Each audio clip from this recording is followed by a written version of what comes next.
Hi guys! Welcome to my YouTube channel, Trip ni Mike. It's Christmas season again and it's time to decorate our unit. Napapagastos po talaga tayo pag dumadating ang ganitong season. Kaya naman, kailangan po natin gumawa ng paraan upang makatipid sa ating pagde-decorate. Kung napapansin nyo po, napakalaki ng Christmas tree na aming nabili and kailangan niya pa ng mga konting ornaments. Kaya naman, gagawa tayo ng paraan upang makatipid sa mga ornaments na ilalagay natin doon sa ating Christmas tree. Bumili tayo ng mga ornaments na wooden material sa isang dollar store at ang gagawin natin sa kanila, pipintahan natin ng mga ornaments na yon at lalagyan ng mga konting glitters para naman mag-match doon sa kulay na gusto natin sa ating Christmas tree. Tara, umpisa na natin ang ating activity today.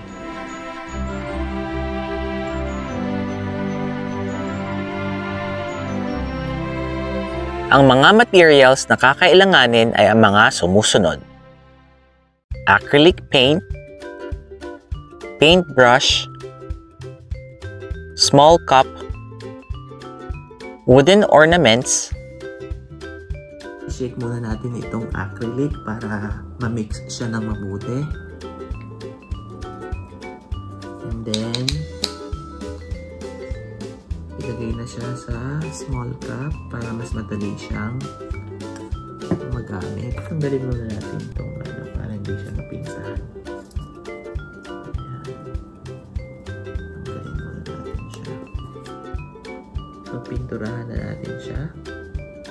Ito munang side. Ayan. After natin siyang pinturahan, iset aside. Patuyuin muna natin yung una nating napinturahan na part. And then, kapag natuyo na siya, yung kabila naman.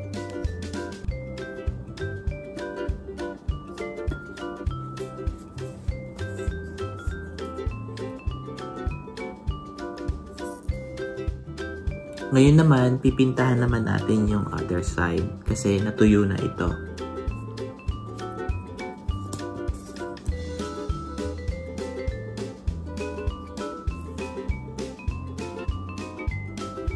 Remember, kailangan nag-i-enjoy kayo. Hindi naman kailangan perfect siya. Basta ma-paint lang ang two sides. And then that's it. You have an ornament. See? Ganda, diba?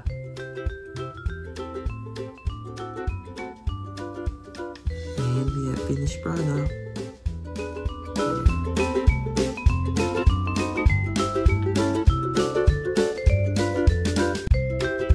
Ang mga materials na kakailanganin ay ang mga sumusunod: glue stick at glue gun pad, cutter, glittering stickers. Ngayon naman, lalagyan natin siya ng konting decoration. I bought this sticker. Lalagyan natin ng sticker ang Christmas tree. Yan. Medyo mabusisi lang siya, no? Kasi maliit. So, dahan-dahan lang maglagay ng glue. Mainit siya.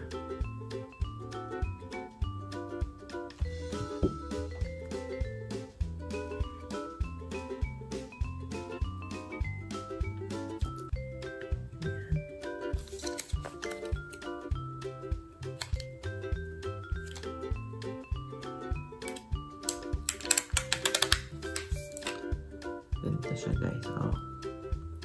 Try natin.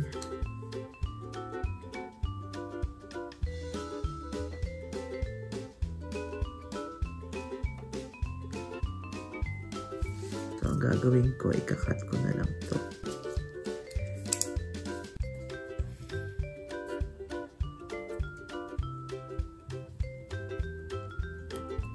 Yan. And then,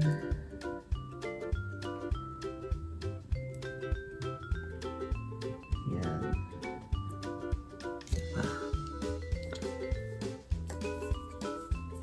Sa mga kids na gagawa ng ganitong activity, kailangan na may guidance ng parents kasi nga baka ma-disgrasya.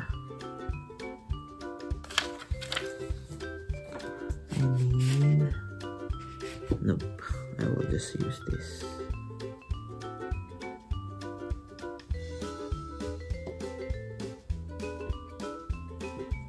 Yeah. So we have another one here. Ganda, di ba?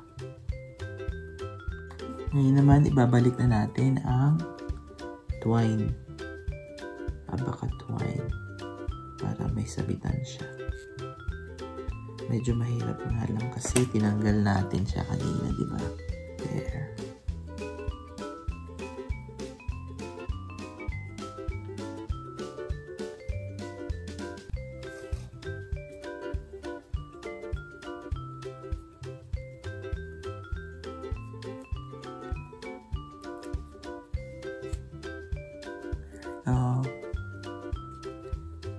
Meron tayong sabit.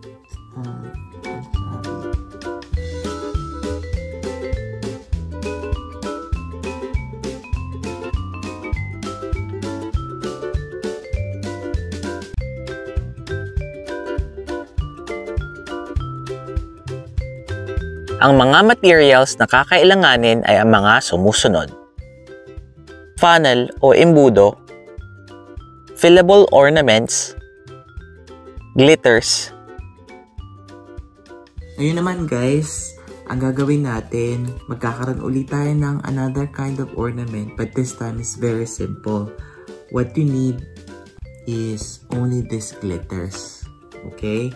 So, you have to fill these glitters into the fillable ornaments. May nabibili nito sa mga dollar store o kaya sa bookstore.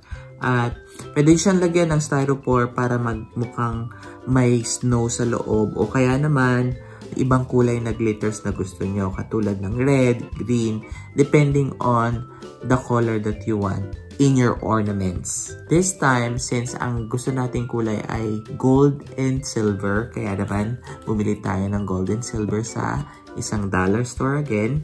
Mas mura kasi kapag doon kayo bibili. Let's start. Bubuksan mo lang itong ibabaw. Nababalik naman siya.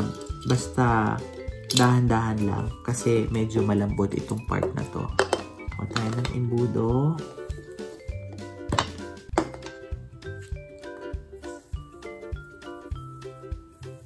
Ayan. Ayan guys, oh.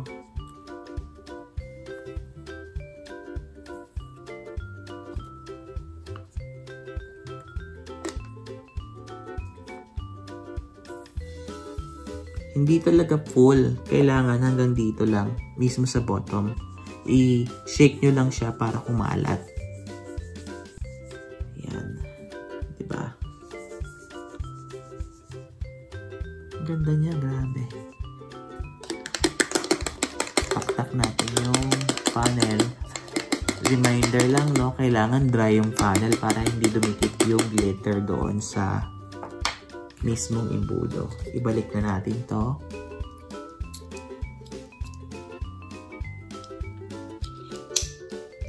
Yan. There you go. Diba? Another one.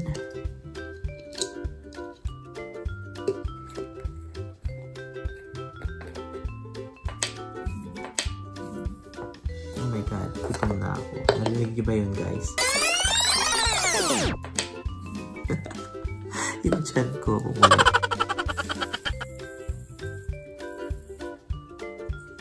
Ang advice ko lang sa inyo, kapag bibili kayo ng glitter, medyo lakihan nyo yung mismong kinds of glitter. Kasi merong fine na kinds of glitter. In this case, medyo malaki siya. Ayan, guys, so. Kung nakikita nyo. Diba? Kalain mo yun, oh. Grabe.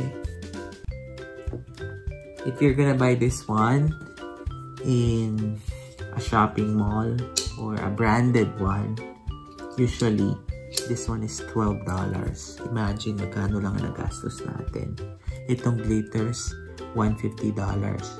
And then this one, a pair of this fillable ornaments cost 150 as well. So, marami pang glitters na matitira. Pwede mo pa itong gamitin next time, di ba? So, for 4 ornaments, ang nagastos lang natin, more or less, $6, right? So, sa $12, pwede ka na makagawa ng 8 ornaments. Imagine. There you have ornaments.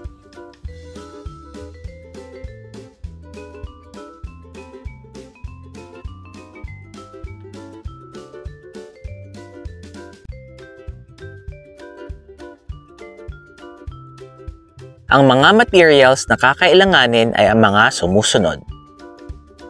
Snowball, stick-on stars.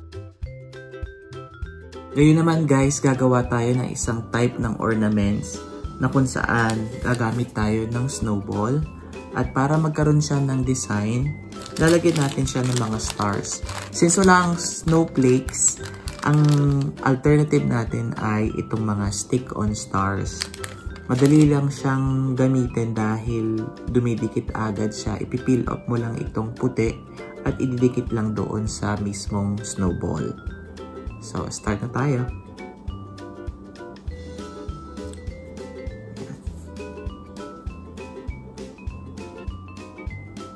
Kailangan mahaba talaga yung kuko mo dito para madali. And then, stick.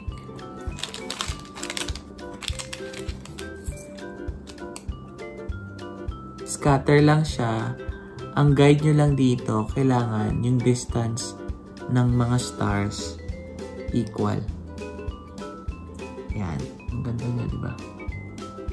We have a snowball with stars. As simple as that.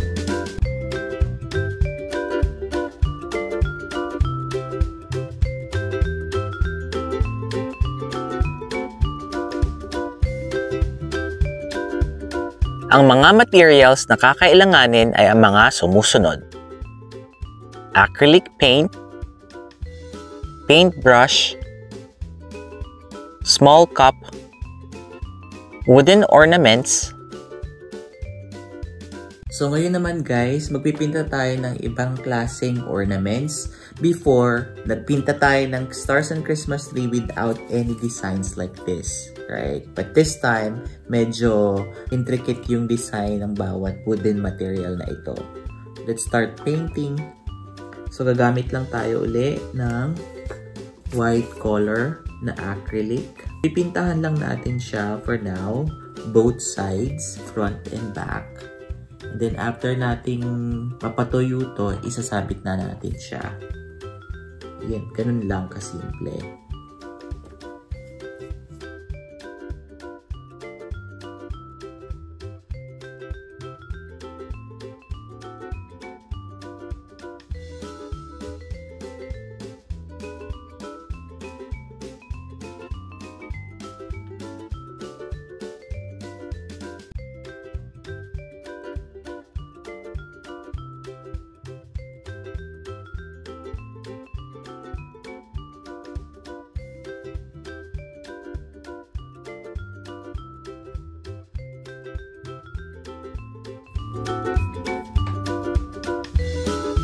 Patuyuin muna natin itong side na to.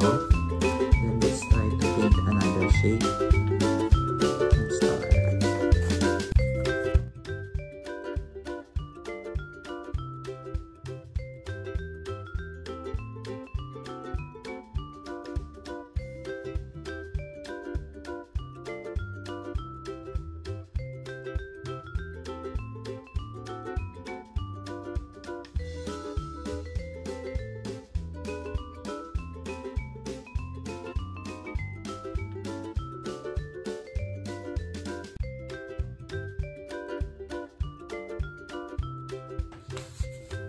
And then, ito ding snowman.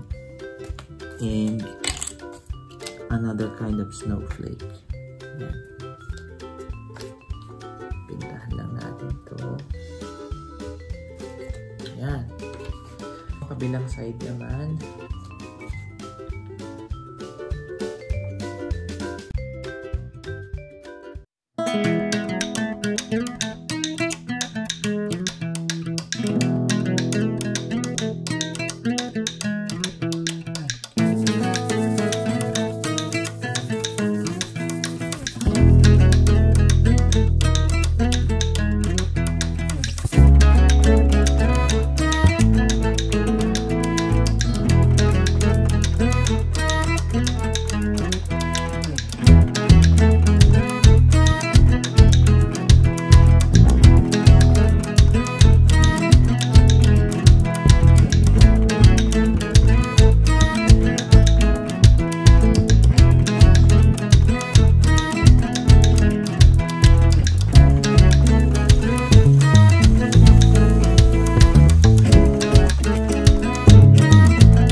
subscribe on my YouTube channel, Trip ni Mike.